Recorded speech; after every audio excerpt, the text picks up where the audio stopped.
8051.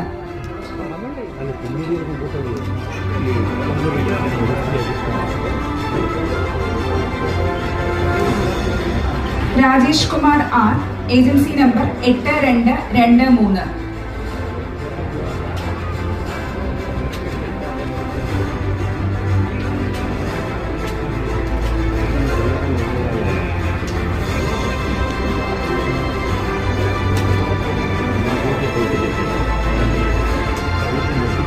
അടുത്തതായി 2024-25 വർഷം മികച്ച ഉൽപ്പന്ന വിൽപ്പന കൈവരിച്ച ക്ഷീരസംഘങ്ങൾക്കുള്ള പുരസ്കാരദാനം നിർവഹിക്കുന്നതിനും ആശംസകൾ അർപ്പിച്ച് സംസാരിക്കുന്നതിനും ബഹുമാനപ്പെട്ട ക്ഷീരവികസന വകുപ്പ് ഡയറക്ടർ ശ്രീമതി ശാലിനി ഗോപിനാഥ് അവരെ ക്ഷണിക്കുന്നു.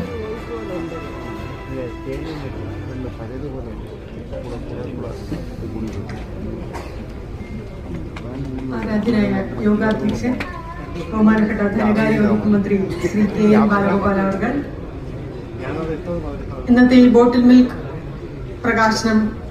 പ്രകാശനവും യോഗത്തിന്റെ ഉദ്ഘാടനവും നിർവഹിച്ച ബഹുമാനിയായ മൃഗസംരക്ഷണ ക്ഷീരവികസന വകുപ്പ് മന്ത്രി ശ്രീമതി ജെ ചിഞ്ചുറാണി മാഡം, നമുക്ക് ഇവർക്കും സ്വാഗതം ആശംസിച്ച ബഹുമാനിയായ TRCMPU ചെയർപേഴ്സൺ ശ്രീമതി മണി വിശ്വനാഥ്,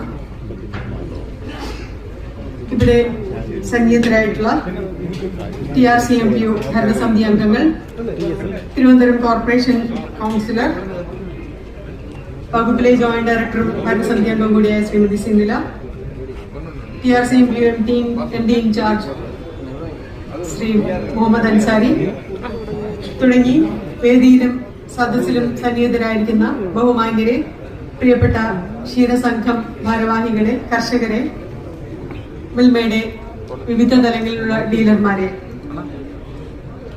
ക്ഷീര കർഷകരെയും ക്ഷീരമേഖലയെയും കൈപിടിച്ചുയർത്തുന്നതിന് വിവിധങ്ങളായ പ്രവർത്തനങ്ങൾ നടത്തുന്നതിനെ കുറിച്ച് ആരാധ്യയായ വകുപ്പ് മന്ത്രി ഇവിടെ സവിസ്തരം പ്രതിപാദിക്കുകയുണ്ടായി. ക്ഷീരവികസന വകുപ്പ്, മൃഗസംരക്ഷണ വകുപ്പ്, Milma, KLD board, Kerala feeds, Kerala ക്ഷീര കർഷക ക്ഷേമനിധി ബോർഡ് തുടങ്ങി വിവിധ വകുപ്പുകളും ഏജൻസികളുമാണ് ഈ മേഖലയിൽ കർഷകരുടെയും ക്ഷീരസംഘങ്ങളുടെയും എല്ലാം ഉന്നമനത്തിനായി പ്രവർത്തിക്കുന്നത്.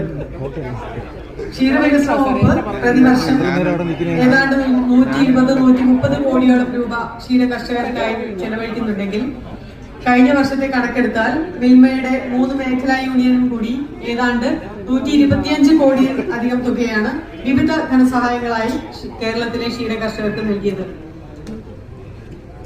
കേരളത്തിലെ തദ്ദേശ സ്വയംഭരണ